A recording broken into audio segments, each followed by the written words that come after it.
খুব ছোটবেলা থেকেই উদ্ভাবনী শক্তিতে তিনি ছিলেন ভরপুর, সমৃদ্ধ।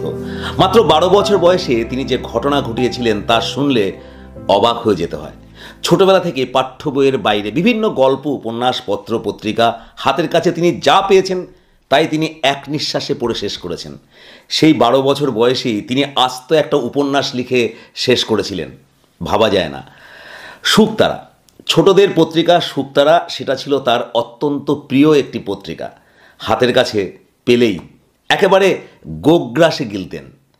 কিন্তু কলকাতা থেকে প্রকাশিত এই শুকতারা পত্রিকাটির প্রতিটি সংখ্যা হস্তগত করা তার সাধ্যের বাইরে ছিল, আর তার জন্যেই তিনি সেখানেই একটা অভিনব পন্থা আবিষ্কার করলেন। সে সময় পত্রিকায় নিয়মিত ছোটদের জন্য বিভিন্ন প্রতিযোগিতার ব্যবস্থা ছিল। প্রতিযোগিতায় বিজয়ীদের নির্দিষ্ট সময়ের জন্য বিনামূল্যে পত্রিকার গ্রাহক করা হতো। বলা বাহুল্য, প্রতিযোগিতায় সেই বিজয়ীদের নাম ঠিকানা পত্রিকায় ছাপা হতো। তিনি কি করলেন, সেই ছোট্টবেলায় তিনি একজন বিজয়ীর নাম ঠিকানা বেছে নিয়ে পত্রিকার সম্পাদককে চিঠি লিখলেন। চিঠিতে তিনি লিখেছিলেন, মাননীয় সম্পাদক, আমি অমুক, একজন বিজয়ী প্রতিযোগী। আমাদের ঠিকানা বদল হয়েছে।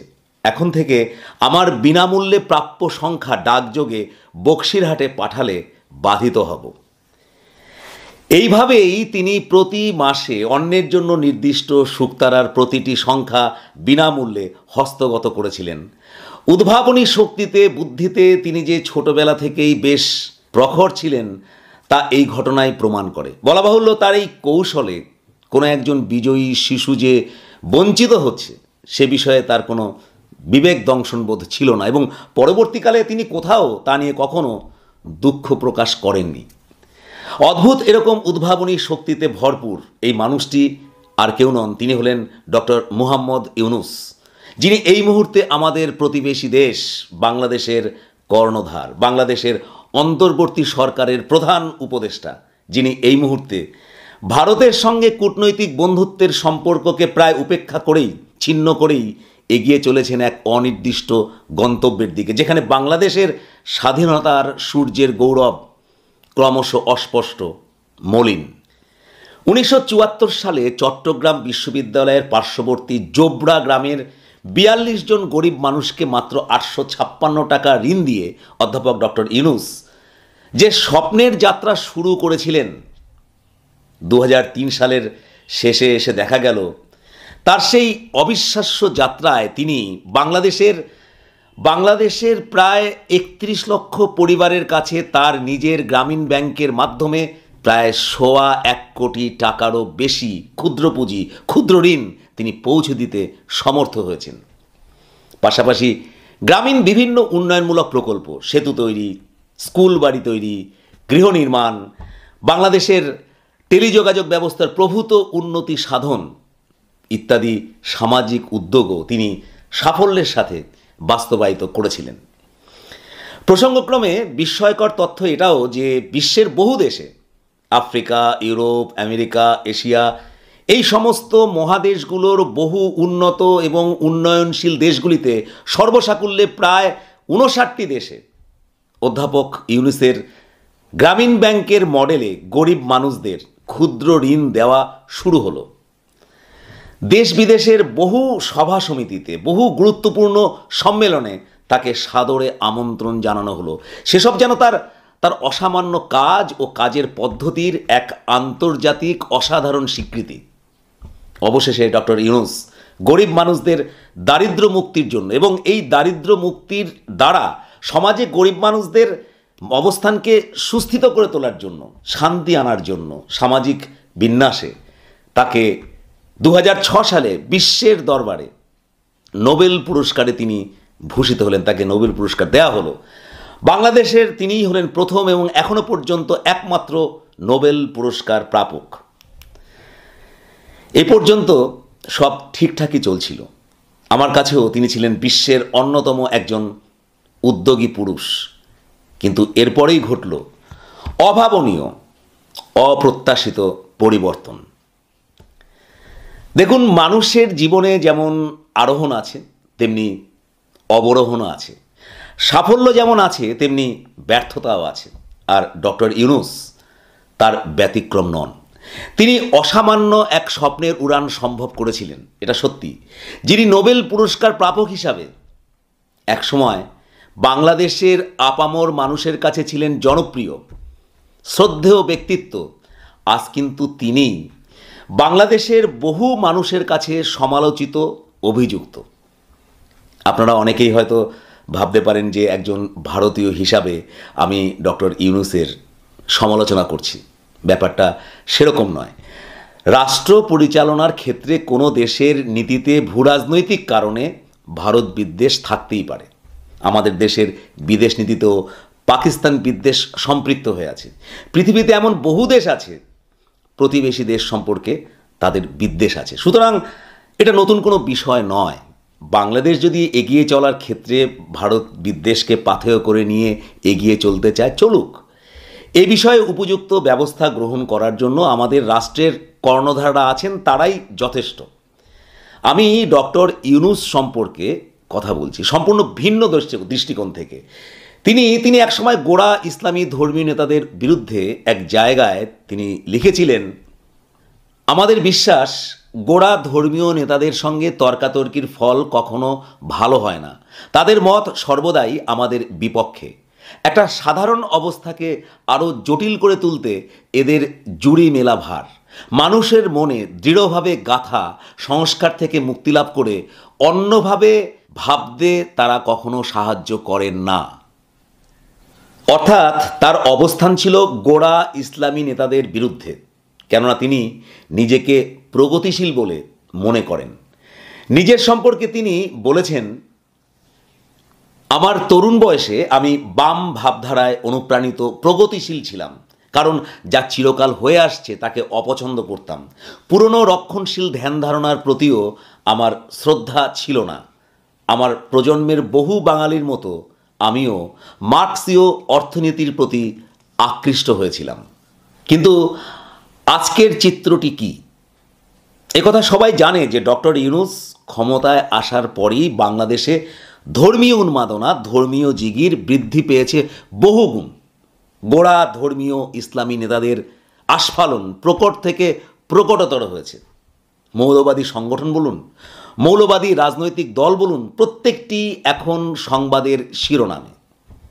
অথচ আশ্চর্যের ব্যাপার এটাই যে মানুষটি নিজেকে প্রগতিশীল বলেন, যিনি আমেরিকায় পড়াশোনা করলেন, পিএইচডি ডিগ্রি করলেন, সেখানকার ইউনিভার্সিটিতে পড়ালেন, ইউরোপীয় সংস্কৃতি শিক্ষায় সম্পৃক্ত হলেন, সেই মানুষটি, তিনি ডক্টর মোহাম্মদ ইউনূস দেশের রাষ্ট্রপ্রধান হওয়া সত্ত্বেও ধর্মীয় এই আগ্রাসনের বিরুদ্ধে তিনি কার্যকরী কোনো পদক্ষেপ নিলেন না। সংখ্যালঘুদের উপর অত্যাচার নিপীড়নের ঘটনাকে তিনি সর্বদলীয় বৈঠকে বললেন গল্প উপন্যাসের কাহিনী। তার অনুগামীরা বললেন ওসব ভারতীয় মিডিয়ার অতিরঞ্জিত প্রচার। সে না হয় হলো অতিরঞ্জিত প্রচার, কিন্তু ইংল্যান্ডের পার্লামেন্টে বাংলাদেশের সংখ্যালঘুদের উপর অত্যাচার নিয়ে যে উদ্বেগ প্রকাশ করা হয়েছিল তা নিয়ে তো তিনি বা তার অনুগামীরা একটি কথাও বললেন না। সেটা তো আর ভারতীয় মিডিয়ার প্রচার ছিল না। আমেরিকা যে ডক্টর ইউনূসকে সংখ্যালঘুদের নিরাপত্তার জন্য রাজধর্ম পালনের পরামর্শ দিয়েছে সে বিষয় নিয়ে তো তিনি কোনো কথা বললেন না। সেটাও কি ভারতীয় মিডিয়ার প্রচার? তাছাড়া বিভিন্ন আন্তর্জাতিক মিডিয়ায় বা বাংলাদেশের সোশ্যাল মিডিয়াতেই সংখ্যালঘুদের নিপীড়নের যে কথা প্রকাশিত হচ্ছে সেসব প্রশ্নে ডক্টর ইউনূস তো নিশ্চুপ রইলেন। কদিন আগে 12ই ডিসেম্বরে তারই ক্যাবিনেটের একজন উপদেষ্টা ছাত্রনেতা মাহফুজ আলম তিনি তার ফেসবুক পোস্টে জিগির তুলেছিলেন যে পশ্চিমবঙ্গের সীমান্তবর্তী জেলাগুলির সঙ্গে আসাম, মেঘালয় এবং ত্রিপুরা দখল করে বৃহত্তর বাংলাদেশ গড়ে তুলতে হবে। ভাবুন, একটা সার্বভৌম স্বাধীন দেশের ভূখণ্ড দখলের পরিকল্পনা করছেন ডক্টর ইউনূসের ক্যাবিনেটের একজন উপদেষ্টা, মন্ত্রীর সমান যার পদমর্যাদা। আর সেখানে ডক্টর ইউনূস ক্যাবিনেট প্রধান হওয়া সত্ত্বেও একদম স্পিকটি নট, একদম চুপ। তারই ক্যাবিনেটের আরেকজন উপদেষ্টা, একজন ধর্মীয় নেতা, তিনি প্রকাশ্যে আহ্বান করছেন যে বাংলাদেশে ইসলামী শাসন ব্যবস্থা কায়েম করতে হবে। ডক্টর ইউনূস সেখানেও চুপ। ডক্টর ইউনূস কিন্তু যে সে মানুষ নন, তিনি আন্তর্জাতিক মাপের চরিত্র। তার ট্যালেন্ট সারা বিশ্বব্যাপী স্বীকৃত, তার অগাধ পড়াশোনা। তিনি ভালো করেই জানেন যে ধর্মনিরপেক্ষতাই হলো গণতন্ত্রের মূল ভিত্তি। অথচ আজ বাংলাদেশে তারই রাজত্বে মৌলবাদী সংগঠন বা দলগুলির দাপটে দেশের ধর্মনিরপেক্ষতা যতটুকু ছিল তা আজ বড়সড় প্রশ্নচিহ্নের সামনে এসে দাঁড়িয়েছে। সোজা কথায় বাংলাদেশের সাম্প্রতিক ঘটনা পরম্পরা সুস্পষ্টভাবে একথাই নির্দেশ করে যে হয় ডক্টর ইউনূস তার প্রগতিশীল চরিত্রকে জলাঞ্জলি দিয়ে মৌলবাদী শক্তিগুলির সমর্থক হয়ে উঠেছেন, আর না হয় তিনি মৌলবাদী শক্তিগুলির হাতের পুতুলে পরিণত হয়েছেন। আর এখানেই তার আসন্ন পতনের সূত্রপাত। 2006 সালে তিনি নোবেল পুরস্কার পেলেন। সেটা ছিল তার উত্থান পর্বের ক্লাইম্যাক্স, তার সাফল্যের চূড়ান্ত বিন্দু। এরপর থেকে তার শুরু অবরোহণ পর্ব। 2024-এর পর তিনি 2024-এ তিনি বাংলাদেশের কর্ণধার হলেন বটে, কিন্তু তা কিন্তু আলাদা কোনো সাফল্যের শিখর নয়, তা আসলে তার অবরোহণ পর্বের মধ্যেই সম্পৃক্ত হয়ে আছে। আমার কেবলই মনে হচ্ছে প্রদীপ নিভে যাওয়ার আগে যেমন দপ করে জ্বলে ওঠে, এ যেন তারই প্রতিফলন। একথা আজ আর অস্বীকার করার উপায় নেই যে দেশ চালানোর ক্ষেত্রে প্রথম দিকে বাংলাদেশের মানুষদের মধ্যে তিনি যথেষ্ট আশা জাগিয়েছিলেন ঠিকই। আমিও কিন্তু আশান্বিত হয়েছিলাম যে বাংলাদেশ এবার দারুণভাবে এগিয়ে যাবে, কিন্তু দ্রুত সেই আশা হতাশায় পরিণত হলো। আন্তর্জাতিক মিডিয়া, বাংলাদেশের ইলেকট্রনিক মিডিয়া, বাংলাদেশের সোশ্যাল মিডিয়া, সমস্ত ক্ষেত্রে সুস্পষ্ট হলো একটা আভাস যে ডক্টর ইউনূস এবং তার সরকার ক্রমশ জনপ্রিয়তা হারাচ্ছেন।